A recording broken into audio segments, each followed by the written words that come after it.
Kamusta mga idol? Andito na naman po tayo. Bali, may project tayo ngayon. Gagawa tayo ng rack para sa ating yung screen ito. Ito, bali 3 feet po ito. Yan, mula doon hanggang sa baba hanggang dito. Yan. Tapos ito rin yung chicken wire. Yan.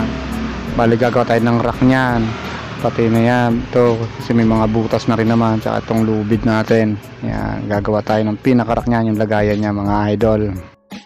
Yan mga idol, bali may plano tayo dito. Ito, kung mapapansin mo, mula sa taas hanggang sa baba ay 150 cm. Yan, 150 cm yan. Bali dalawa yan, sa likod yan mapupunta sa likod. Tapos ito naman, mula dito hanggang dito ay 100 cm or 1 meter mga idol. Tapos ito naman, mula dito hanggang dito ay 86 cm. Ito sa taas naman ay 30 cm yan mga idol. Yan, pwede pa lalagyan natin ng steel matting yan. Tapos pwede pa natin patungan yan dyan. Bali 30 cm yan dyan mga idol. Ito yung mga kailangan natin mga idol. Angle bar 1x1 3/16 isang piraso. Tapos 1 1/2 3/16 isang piraso. GI pipe na 3/4 isa rin. Welding rod 1 kilo. Tapos cutting disc kahit dalawa lang. Okay na yan mga idol.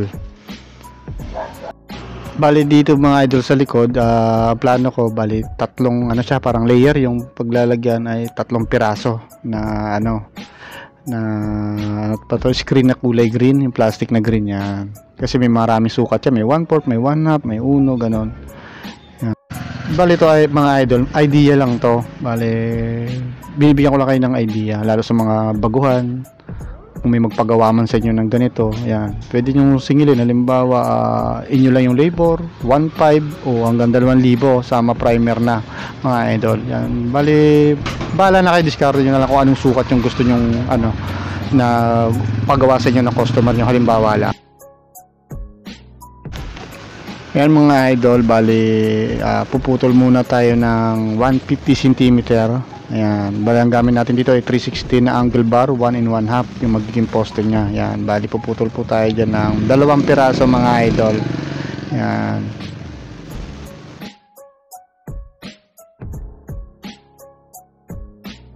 Pagkatapos natin pumutol nung angle bar na 1 1/2 na 3/16, yung 1x1 naman na 3/16, bali puputol tayo ng 1 meter, bali 4 na piraso yon mga idol, yung 1 meter po.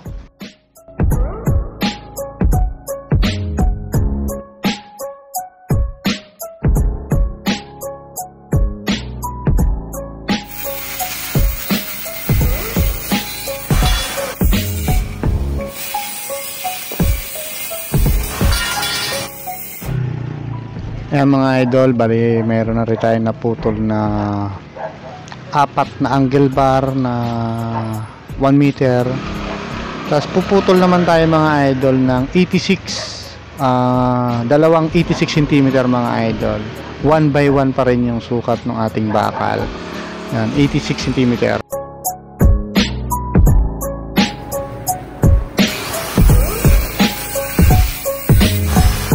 Mga idol, pagkatapos natin makaputol ng dalawang 86, puputol naman tayo ng 30 cm mga idol. Yan, medyo nabitin ako dito mga idol ng halos 20 cm. Nagdugtong na lang ako sa angle bar. Medyo maliit lang naman yung diferensya mga idol. Ayan, ito yung dalawang 86 tapos dalawang 30 cm. Yan mga idol, bali uulitin ko lang po. Ito yung 86 cm. Para sa mga baguhan lang to mga idol Yan, ito yung 86 na tinutukoy ko. Yan, 86 cm yan itong sa baba. Yan. Tapos yung dun sa kabila rin yan, yung may 86 din yan dyan tayong ilalagay. Yan, ito yon.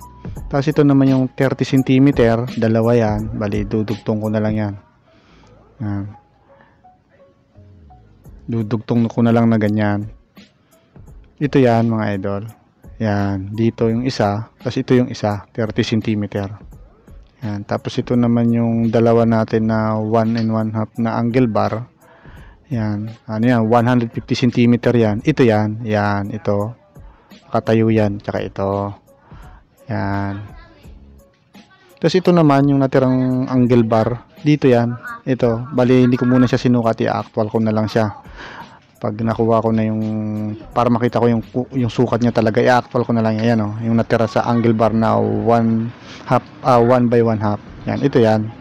Dalawa yan Tapos ito naman yung 1 meter na 1 by 1, 4 na piraso yan mga idol. Ito naman yan, kung mapapansin mong ito yan, tsaka ito yan, tapos yung sa baba yan, tapos yung dito banda yan, bali 4 yan para maitayo na natin yung ating project mga idol. Ayan mga idol, bali assemble na natin yung mga ating project mga idol. Ayan, bali gagamit po tayo dyan ng eskwala, siyempre welding machine, grinder, metro. Bali ispatan lang natin muna yan mga idol bago natin i-eskwala talaga. Bago pag nakuha na natin eskwala, full weld na natin mga idol. Ayan mga idol, bali lalagay po tayo nung pinutol natin kanina na 30 cm. Ayan, tatayo natin yan, eskwalahin yung mga idol para tuwid yung ating ano, hindi naman masyadong perfect pero at least hindi naman masakit sa mata mga idol. Yan, dalawang 13 cm dito banda sa ating kanan, tapos dalawa naman dito banda sa may kaliwa, 86 cm yan mga idol.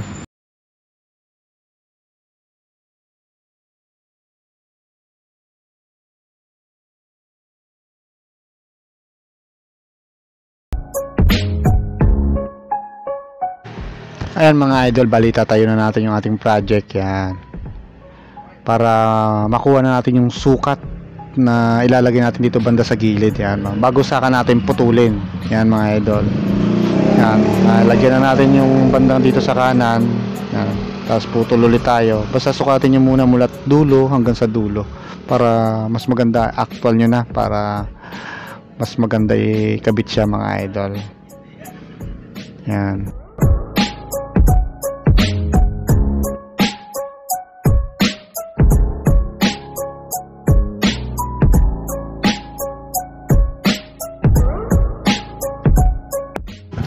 Dito mga idol, kung mapapansin nyo, ilalagay ko naman yung pinutol natin na 1 meter o 100 cm yan yung sa baba, kasi yung unang nila kinabit ko doon kanina yung sa likod yan, tapos yung sa taas 1 cm, yan yung 4 na pinutol natin na angle bar na 1 by 1 mga idol.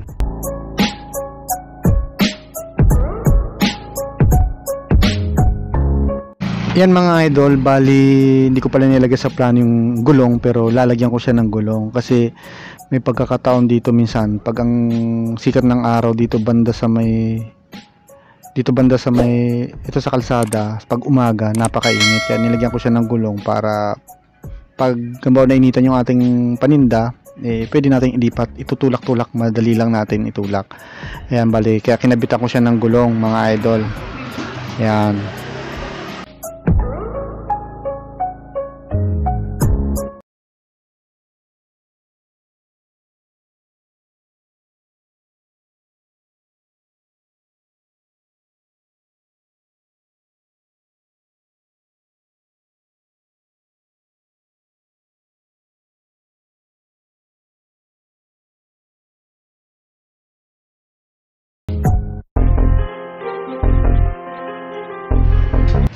Yan mga idol, bali dito naman tayo sa tubo. Bali ang tubo natin, sukat na to ay 1 inch mga idol. Bali tatakpan natin yung kabila.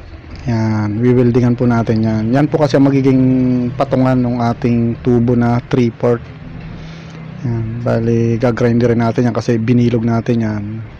Gagrinderin natin, tatabasin hanggang sa bumilog. Yan mga idol.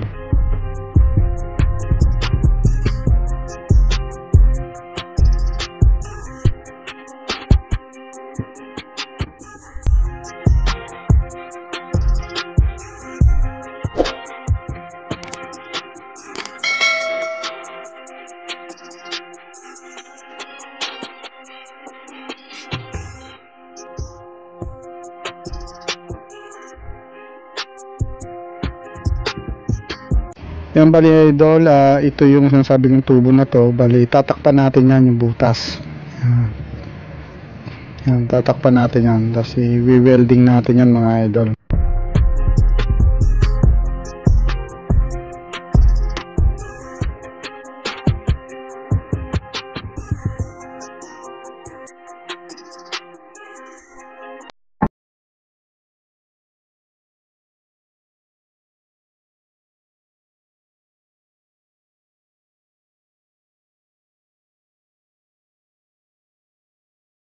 Bali napantay na natin siya, bali nag-grind na rin natin siya, nalinis. Ngayon ang gagawin naman natin mga idol, hahatiin natin siya sa gitna.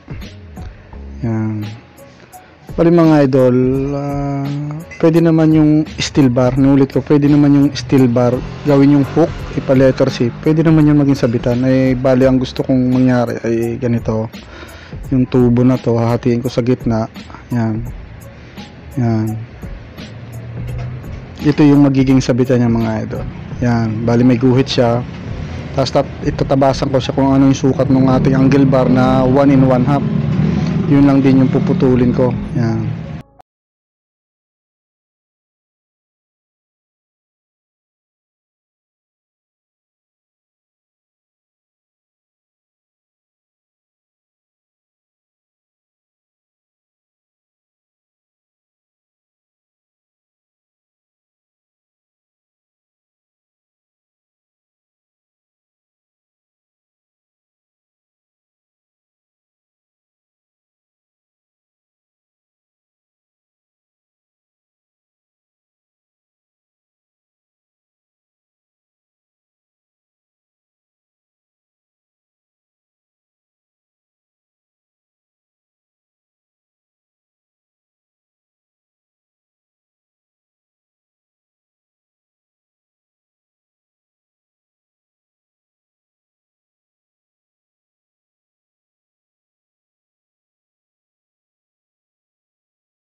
Yung mga idol, bali ito na siya, natapos na natin siya. Ito yung mga idol, oh, yung ginawa natin kanina, winelding natin.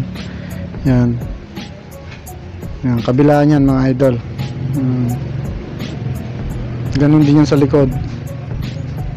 Ginawa natin, bali ito yung tubo. Yan. Bali nakapatong na siya ng mga ganyan. Tapos yung siyempre kaya tinakpan natin yung dalawang gilid para stopper niya na rin yan mga idol. Ayan oh. Nakapatong lang siya mga idol. Yan mga idol oh, kung mapapansin nyo, yan, bali nilagyan na natin siya ng ating paninda mga idol. Ayan oh. Yan yung magiging itsura niya talaga. Yan, meron sa harap, meron din dito sa likod. Ayan, pwede natin palagyan yan dyan. Yan, bali reserva yan. Yan, tapos dito sa may taas banda, ganun din mga idol. Yan oh. Yan mga idol, bali hanggang dito na lang. Maraming salamat po at salamat sa Diyos at nakatapos na naman po tayo ng isang project. Hanggang dito na lang mga idol. Ingat po tayo palagi mga idol.